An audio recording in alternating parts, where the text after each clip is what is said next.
एक एक नियम में आने वाले सवालों में ये एक महत्वपूर्ण सवाल है। इस तरीके से कई सवाल आते हैं जो कि बहुत ही ईजी तरीके से आप आसानी से हल कर पाएंगे। ये बेस है एक एक नियम का, आगे भी बहुत सारी सवालें मिलेंगे बट ये बेस है। यहाँ पर जैसे हमने सवाल लिया कि 700 ग्राम चीनी का मूल्य 140 रुपया है, तो 200 ग्राम चीनी का मूल्य कितना होगा। ऐसी टाइप के बहुत सारे सवाल मूल्य पे, पेट्रोल डीजल पे या किसी अन्य सामग्री पर सवाल मिल जाते हैं। तो कैसे करेंगे, बहुत आसान तरीका, 2 स्टेप में आपको करना है। देखिए सबसे पहले स्टेप क्या दिया, 700 ग्राम चीनी का मूल्य 140 रुपया है। चलिए इसको हम हल करते हैं।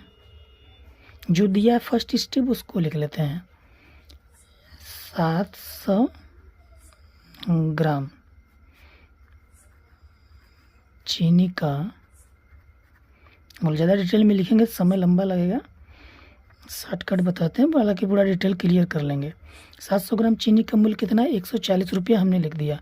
तो जो भी प्रोडक्ट यहाँ पर दिया रहेगा 700 ग्राम, 1 किलो, 2 किलो, 4 किलो का दाम दिया रहेगा, तो सबसे पहले स्टेप में हम उसका एक निकालेंगे।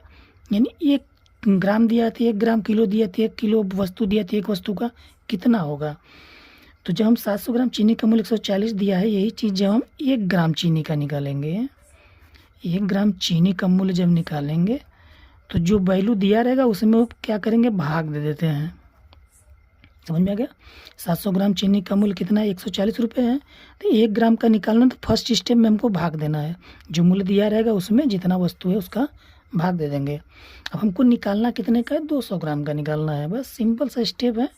तो 200 ग्राम चीनी का मूल्य कितना हो जाएगा, 1 ग्राम का दिया है इतना, 1 ग्राम का हमने इतना निकाला, तो 200 का चाहिए, तो उसी में 200 का क्या कर देंगे, गुणा कर देंगे, मिल जाएगा 200 ग्राम का कितना होगा।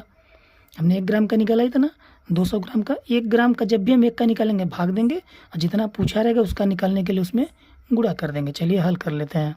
ये 2 जीरो से 2 जीरो यहाँ से कट जाएगा, 7 दूना 14, 20 बार में ये कट जाएगा, यहाँ से 20 बचा और यहाँ से 2 बचा, यानी 40 रुपये।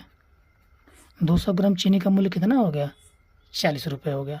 इसी तरीके से कोई भी एक एक नियम का सवाल आए, कुछ वैल्यू आपको दिया रहे, कुछ वैल्यू पूछ दे, तो फर्स्ट स्टेप में आपको क्या करना है, 1 का निकालना है जो कि भाग में जाएगा, और जितना पूछा रहेगा उसका निकालने के लिए वही भाग वाले वैल्यू में हम गुणा कर लेंगे, हमारा वो भी आंसर मिल जाएगा। समझ में आ गया। मिलते हैं नेक्स्ट वीडियो में। अगर वीडियो आपको अच्छा लगा चैनल को सब्सक्राइब जरूर करिएगा।